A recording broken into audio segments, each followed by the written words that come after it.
Hello, everyone. Welcome to C-Level Talk, and where we interview C-level executives so that it'll be a good information resource for all the budding entrepreneurs. And today, our guest is Mr. Chad Osborne from callit.close.com. Welcome, Chad. How are you doing? I'm doing great. How are you? Good, great, great. So, could you tell us a little bit about yourself, your company, and how you got started? Sure. First of all, thanks for having me. I really appreciate it. I am the CEO of Call It Closed International Realty. Actually, Call It Closed International, which owns Call It Closed Realty, as well as Call It Closed Title and Call It Closed Mortgage. I've been in real estate for about 20 years now. This is our 20th year. My wife and I have both been in the business, and it's a great business. It's been very good to us. We have been independent agents. My wife is one of the top salespeople in the state of Florida, holds records for various things in Florida for sales of real estate. And we have previously owned multiple RE/MAX franchises, sold those in 2015. And in 2018, I started laying the groundwork for this company. I just believed that there was something missing in the industry, and I wanted to fill that niche. And so that's why we created Call It Closed. It is a really, a great company for agents. It's built, on a platform for agents to really succeed in real estate. And so we put that together. It took me about a year to put the infrastructure together, and we launched in February of 19. So just had our 3-year anniversary and doing really well. We are now in 14 states and continuing to grow. So it's going really well. Okay, that's great. That's quite a growth. Like within 3 years, you are in 14 states, and so to achieve this kind of growth, like how, what would you think is the biggest factor? Is it the kind of technology you offer, or how do you differentiate your company so that you have such a rapid growth? Yeah, I think it's a combination of things. It certainly is our compensation package that we offer to agents, but also the software and the technology that we offer, and then the coaching and training. So we've tried to put together a very comprehensive package, again, for real estate agents to be able to succeed at a higher level than they can with some other companies. And we've done that in a virtual space so that we can provide higher level software and systems and training than if we had the overhead of the brick and mortar. So since we don't have that, we're able to put more money into technology and into the agent growth. Okay, great. So, what exactly does your technology do? Like, are you like a technology portal which just supports a realtor, or do realtors work for your company, or how does this work? So no, we're a full service real estate brokerage, again, in 14 states right now and continuing to grow. Really, the only difference for the agent is they don't have a physical office to go into to, have meetings and whatever. Our meetings are done via Zoom or, some other electronic method. Our tools are, as I said, state of the art. They're not proprietary. We get them from third party sources, but we've been able to put together the right package, I think, of tools and software for agents to be successful. If they went out and got these systems by themselves, it would cost them about $1,000 a month. So they could replicate it, but we do it at a much $99 a month, so much more affordable package, and then give them 100% of their commission. And so we've one of our software systems, of course, is provides a website, provides a CRM and database, lead generation tools. One of our software systems is what really allows us to be fully mobile. It's a transaction software that agents can fill out their contracts. If they, in a market like we're in right now, they could take the client, show them the property, and right on the kitchen counter, open the laptop, fill out the contract, have them sign it with their finger and submit it. So tools like that allow us to, again, give our agents a competitive edge over some of the other agents out there. Okay, great.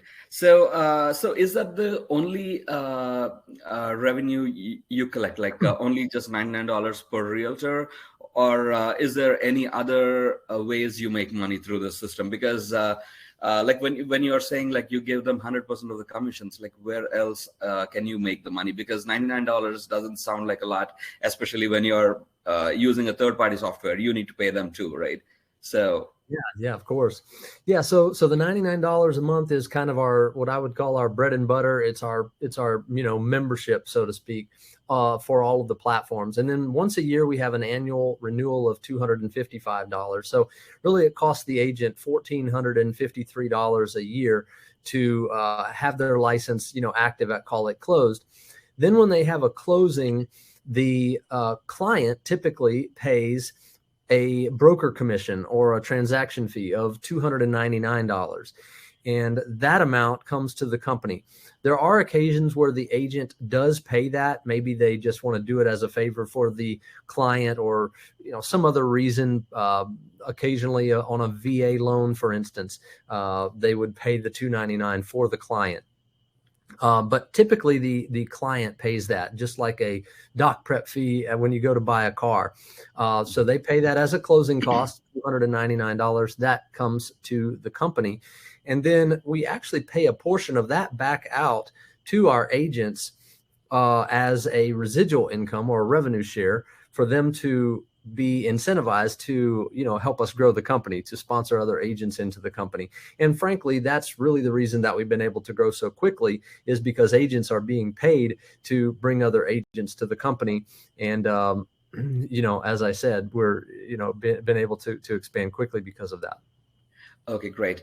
And I was just thinking about being able to grow really rapidly with what you're offering. Like, did you ever consider tying up with existing realties, like which are very well established, and you provide them the technology platform, so that way, like, you have like a sudden increase of like a very well established company where you're just providing a platform for them to do better? Yeah, I mean, we are starting to move that direction. We're not a franchise company, so we don't sell franchises. But for instance, a small brokerage, or even a large brokerage for that matter, would benefit from our platform.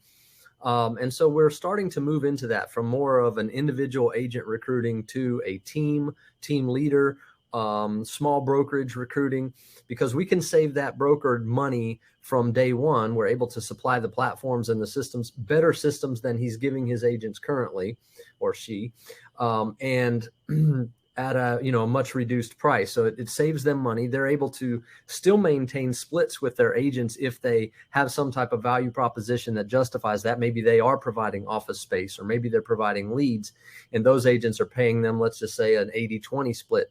He would maintain, or she would maintain, all of that, all of those splits, because again, we get 100%, or sorry, they get 100% of the commission. So again, it incentivizes that broker to bring in other agents, and then we pay them in addition to whatever commission splits they're getting on their side. We also pay them part of the revenue share.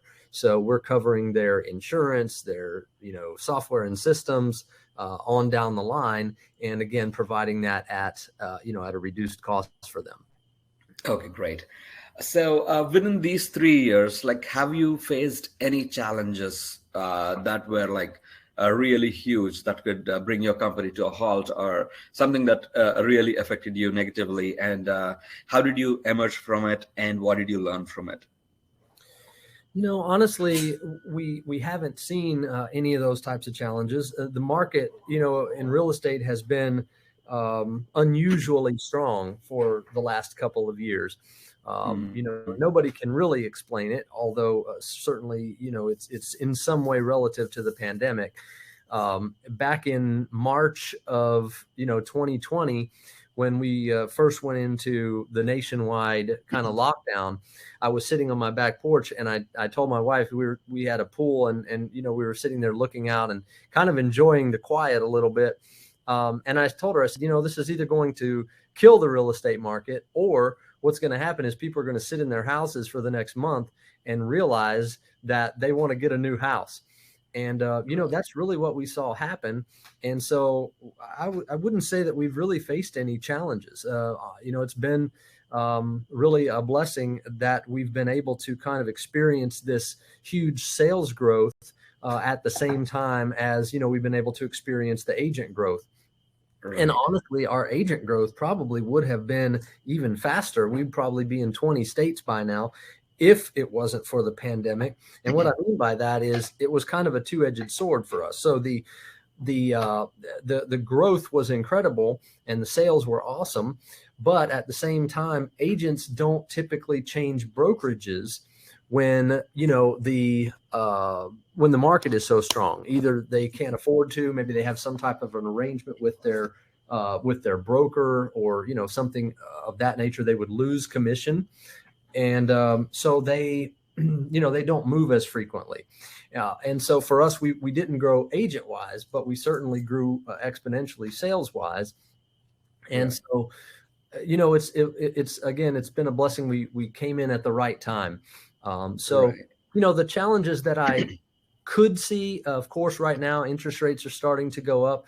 Overall, the real estate market could be affected by things like that, inflation and whatever.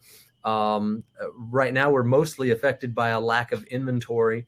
And so if that continues to go down, then, sales could hurt. But if sales do slow down a bit, which they have in some markets, but not all markets, if it starts to slow down, I apologize, my laptop was No dying. problem. And so No problem. that's what Yeah, it's better.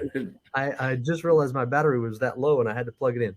Okay. So what I could foresee happening, if the market, takes a substantial shift, is of course sales could go down. But honestly, our business model should thrive in those conditions, because agents, when they're making less commissions, when they're making fewer sales, they're more drawn to a 100% commission model.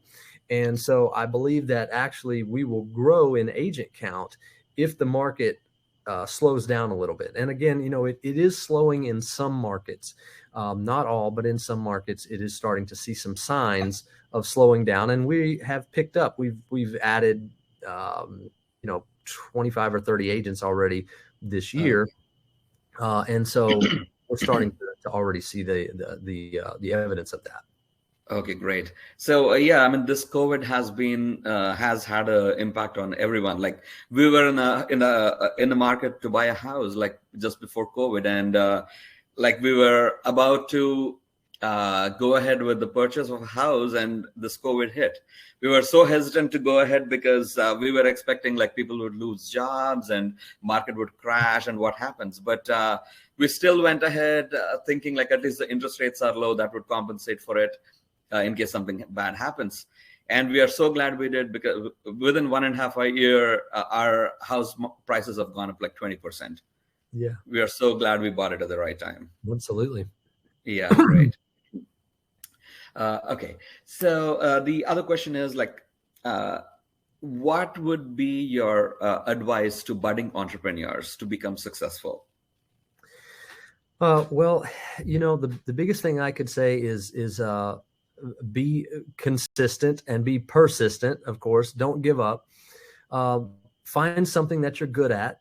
There's a lot of different things that you can do, a lot of businesses that you can start, small businesses, network marketing businesses, things like that. Find something that you're good at. Don't just start something because it seems like a good idea. Find something that you're actually good at, that you enjoy doing, because you have to treat it like a job. You have to clock in and clock out, so to speak. There's a lot of freedom that comes with being an entrepreneur, but there's also a lack of accountability sometimes, and you have to hold yourself accountable. And I would encourage you to find someone else that will help to hold you accountable, to put the time in. Don't expect business to just come to you, and you put a Google business ad out or something, a pay-per-click ad, and expect your business to explode overnight. You have to be willing to invest time. You have to be willing to invest money, and as I said, treat it like a job, at least for a little while. And then if it grows and does what you expect it to do, then you can start to enjoy more of the freedom and hire, staff to cover the other areas, and give yourself some days off and things like that. But when you first start a business, be willing to put in the time and the effort that it's going to take. Right. Accountability, I'm sure, is one of the major factors. Like, even that was the reason I wasn't as successful as as I should have. So recently, what I started doing is, like, I have a virtual assistant who works for me from India. So I made him my accountability partner. Like, we set the deadlines for each other, and if he doesn't do the work, then he pays something. He pays an amount, and if I don't do something, like, I pay a certain amount, and then we put that amount and buy something for the company, so everybody benefits. At the That's same good. time, being accountable for everyone. And the other thing is, like, not just the money part, but it doesn't make me look good in front of my employee. Like, hey, my boss is not doing what he promised me. Right. So that is definitely one motivating factor. And I'm sure most of the people have this issue because they seem to enjoy the freedom, but again, they lose out because of lack of accountability. Yes. That's great.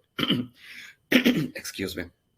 And what is the most important part of your day? Like, what part of your day or what activities you do in a day that drives the rest of your day? Well, for me personally, I get up every morning. I have a great view across a lake with, palm trees and everything that you get in living in South Florida, right? Mhm. And I personally pray during that time and spend some time reading my Bible or a devotional or something like that. And I just feel like that helps me to focus in on my day. Of course, then I kind of go from there to usually making my wife a protein shake or something like that, and just kind of doing the everyday things to get my mind ready and focused. And then I will pick up my phone and look at my schedule. Typically by 7 o'clock, 7:30 a.m. I'm picking up my phone and starting to look at my schedule for the day, and know what I need to do and get started kind of in that mindset. Obviously, there's planning that goes into that in the day before as well. But yeah, just to kind of focus in and remember that the business isn't everything, right? No matter what it is, if you're an entrepreneur, it's not the most important thing in your life. Family, possibly your faith, there are other things that are more important. And you need to make sure that you spend time with those people, focus on some of those things. And then, you'll find that the stress level is lower. You'll find that you're able to focus more, I think, on some of the business things, and some of those things will come more easily to you if you are able to kind of compartmentalize your life a little bit. Mhm. Great. Okay. And this is a hypothetical question. Like, if you had a chance to start this business all over, what would you do differently? That's a great question. I always try to be teachable. I always want to learn. I think that's one of the keys to being a good entrepreneur is, don't go into something and think that you have it all figured out from day one. Be willing to change and roll with the punches, so to speak. There are certainly a couple different things that I would do, even technical things like in our structure, that I would do a little bit differently. I've recently made a couple of little tweaks, like to our revenue share plan. I actually made it better for the agents, put more money into it. So there are several things that I would do a little bit differently from the beginning. One of our software systems, one of our key software systems, we started off with a different one. And it was a great system, but we found that agents weren't utilizing it because it was too difficult to use. It had the power, but not the ability to be used. My wife says it was like a Ferrari, but not everybody knows how to drive a Ferrari, right? And Right. it's that type of thing. And so we switched about a year ago. We switched to a completely different website CRM provider, and so obviously there was a transition there. But this one is much better. It's equally as powerful, but much easier to use. And so more agents are utilizing it. And so, things like that, software systems, some of the training that we've implemented along the way, we would have started earlier, things like that. But overall, our structure is good. Our infrastructure is good, and our onboarding process is good and smooth. And so for those reasons, again, we've been able to grow quickly. And I think as we continue to implement new tools and systems, I'm always looking to, obviously be fiscally responsible, but to add more systems, to add or upgrade, systems to make things better for the agents. Again, our goal is to help agents sell more real estate.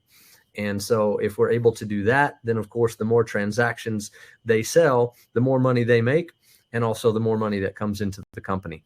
And so that is, that's really our goal. So I'm always looking for new systems and tools. And as I said, just stay teachable. And if something new comes out that is better, find a way to utilize that new tool. Okay, great. And how do you define success in your corporation? As far as the corporation goes, success, of course, will be to get certain market share. There are definitely indicators that we want to reach, agent count goals and things like that. We would love to be 100,000 agents one day, and I think we can get there. The biggest real estate company in the world, Keller Williams, is nearing 200,000 agents right now. And Wow. so, I believe we can get to 100,000. But if we never get anywhere near that, the company is, I should say, at 10% of that, the company is wildly successful from Okay. from a fiscal standpoint, and from, at that time, a shareholder standpoint, because we are in the process of moving towards an IPO and taking the company public. So from a success standpoint, again, as a company, it's pretty easy to measure agent count, Mhm. revenue, and things like that.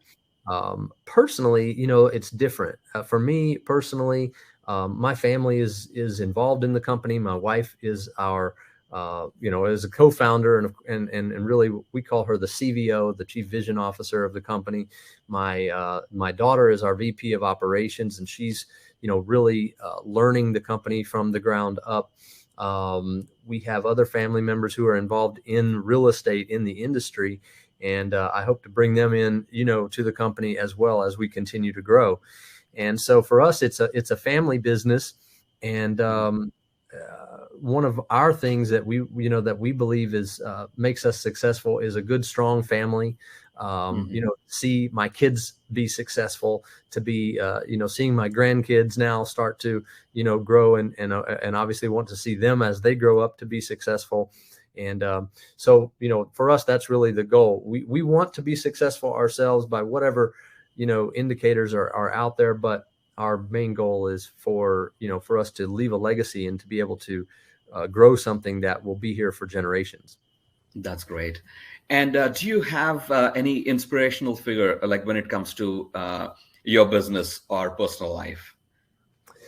Well, I have a couple. I mean, obviously, um, well, you know, I mean, I follow the guys who are successful, Elon and Jeff Bezos and some of these guys.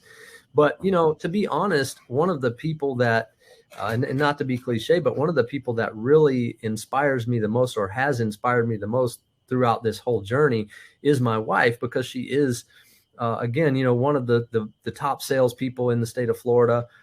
She was actually our top salesperson in the whole company for 2021. Even though she's taking the time to coach our agents and to build their businesses, to help me with some of the day-to-day operations of the company, she still goes out and is the top salesperson for our entire company. And so, seeing how she functions, seeing what she needs as an agent, is one of the things that really helps us to make the company better for our agents. And so that's an easy answer, but I think it really is a true one. Right. She's the one that has inspired. She's the one that came up with the name, and so she's very, very involved in the company, and really inspires me to do the part that I have to do, which is sit behind these computer screens, all day on a day-to-day basis, and do that side of the company. That's awesome. I mean, being a top salesperson in the whole state is really something. And Do you know what she does differently to consistently be the top salesperson in the whole of Florida? A lot of it is attitude, and as I mentioned earlier, just having the right mental focus, knowing what you have to do, set the goals, and then put in the work. Put in the work to obtain those goals. Obviously, she has, as an agent, she has her own marketing budget and different things that she does to generate real estate business. The company has a different marketing budget and set of goals that we have for agent growth, because we're really more in the agent business than we are in the real estate business. Our agents are in the real estate business, and so we want to grow our company by bringing in more agents. But her and other realtors like her, they need to grow their real estate business. And so, again, she is she's very goal oriented. She's very competitive. She wants to be number one, at everything that she does. And so she's put the time in. I mean, she's 20 years now into real estate, mostly in the Southwest Florida market. And so she is, she's the local expert for our ABC station here. In fact, she just did an interview with them this morning. She does one about once a month for them, where she comes on and talks about the state of our local market and things like that. So she's become established as, one of the local experts in real estate, and that takes time. But again, most of it is attitude and treating your clients in a certain way. She always says that you treat one client as if they could be 7 or 8 clients. And because of that, she's had entire families that, have purchased homes from her through the years, where one client has turned into, 7 or 8 sales. In fact, we've had clients that turned into 12 or 13 sales, investors and things like that. So it definitely comes down to how you treat people, and, treat people the way you want to be treated, kind of the kind of thing. And so she's just very good at what she does. Wow, that's definitely a very valuable point. Like when you say like treat one person like as if they are like 7 or 8 clients, that's an amazing way to look at things. That's great. And do you have any recommendations for good books for entrepreneurs to read? I always recommend the classics. Dale Carnegie, the How to Win Friends and Influence People. The Magic of Thinking Big. Is that Napoleon Hill, I think? Those are kind of, they're old, but they still have just great information for entrepreneurs in general, for people starting businesses. Something maybe a little bit more contemporary, maybe The Millionaire Mindset. I'm trying to think who wrote that, but I can't remember right now. But there's a book called The Millionaire Mindset. John Maxwell is a great author. So 21 Irrefutable Laws of Leadership, and some of his other books. So those are some of the ones I would probably recommend. Okay, that's great. And I know you've been talking about involving your family in this business, like in the future, like if you were sitting down with your successor and you wanted to give them some key points in running in taking over your business after you, what would those key points be? Well, as I said earlier, our whole business is not just with our family in the corporate office, but also our other employees and our agents. It's just a very family oriented atmosphere. We love to get on and help each other. Our agents we have a back office, messaging system and so intranet kind of thing. And so they get on there and post a message. Hey, I need a home inspector in North Charlotte, and 2 or 3 agents will jump on and help them. Or, hey, I need a roofer in, Dallas, Texas. And so, Texas agents will jump on. So it's just a very, everybody likes to help each other. And so, I try to instill in my successor the importance of maintaining that. And again, that comes down to treating people the way you want to be treated. Pardon me. Uh, but if you treat people, even though they're employees, so to speak, but if you treat them like family, they're going to want to stay around. They're going to want to tell other people about what Call It Closed has to offer. And so, of course, continuing, as I said, to give them the best tools to upgrade our tools whenever something new comes out. But just to continue to make the company as attractive as possible to future agents. Okay, that's awesome. Yeah, I mean, the interview has been like really fruitful. Like I learned quite a bit, and I'm sure our audience would be learning a lot. Thank you very much, Chad, for your time. And would you like to add something before we go, or would you like to talk about your company a little bit so people can know more about it? Yeah, thank you. I mean, certainly if you're looking for real estate, you can go to www.callitclosed.com. I know we really don't have to say www anymore, do we? Right, I'm an 80s kid, and a 90s AOL, right? So I right. still used to saying www. But anyway, callitclosed.com is our real estate website. If you're a real estate agent out there and you want to find out more, you can go to joincallitclosed.com. And then if you want to watch one of our live webinars that we have multiple times a week that kind of goes from top to bottom, what Call It Closed has to offer, you can register at explorecallitclosed.com. So go to one of those websites, and check us out. We're looking to expand certainly into a few more states this year. I'd love to get into Arizona. I'd love to we're already in California. We're in Nevada. I'd love to get into Arizona. I'd love to get into Michigan and Ohio this year. So if you know anybody that, would look to become a broker in one of those states, we've got great incentives for a state broker. And, again, just to wrap up, just be consistent as an entrepreneur. Don't give up.